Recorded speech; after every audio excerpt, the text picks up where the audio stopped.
Quand Notre-Dame a brûlé, France Inter en a fait un sujet de plaisanterie. La plupart du temps dans la presse, quand une mosquée reçoit des tranches de jambon, c'est de l'islamophobie. Quand un monument juif est touché, c'est le retour du nazisme. Mais quand on parle de monument chrétien, ça ne veut pas dire grand-chose. Évidemment, c'est la Le Pen qui le dit, autant dire l'incarnation du mal. Qui en veut aux églises? Des agités qui se servent de prétexte idéologique pour commettre des agressions et ficher des personnes en toute impunité? Jusqu'à quand durera l'imposture des soi-disant antifas?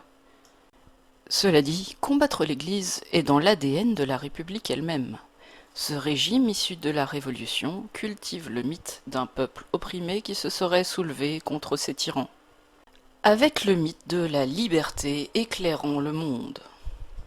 Qui en parlera mieux qu'un ancien ministre de l'Éducation nationale agrégé d'histoire?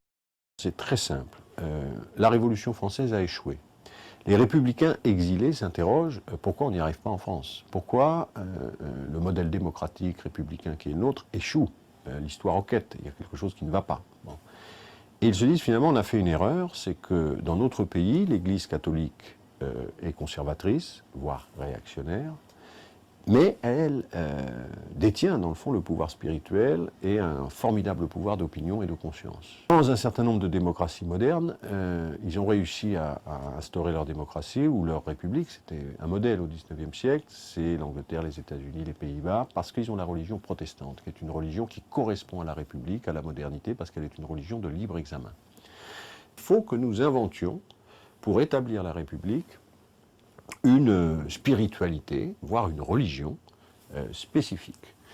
Ça germe donc dans les milieux républicains, beaucoup dans les milieux francs-maçons, sous le Second Empire, hein, portant un projet de religion universelle, de religion éclairée, bon.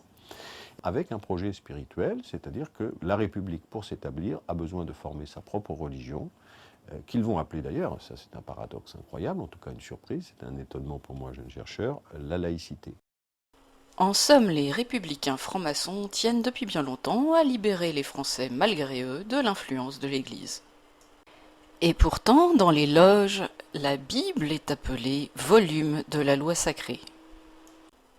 Pour qui la Bible est-elle donc une loi sacrée? En dehors de l'Église chrétienne, j'entends. En fait, les religions abrahamiques, judaïsme, christianisme, islam, sont concurrentes les unes des autres.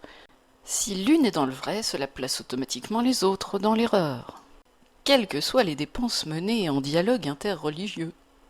Bien que la religion ne soit pas ma tasse de thé, je ne puis que constater qu'une certaine élite attend avec impatience, ou cherche à provoquer, l'effondrement du christianisme. C'est visible dans énormément de films, mais cet exemple visionnaire est particulièrement explicite. Je constate donc que cette élite illuminée a des projets pour l'humanité, mais en y regardant de plus près, ce n'est pas vraiment ce que j'appellerais un monde meilleur.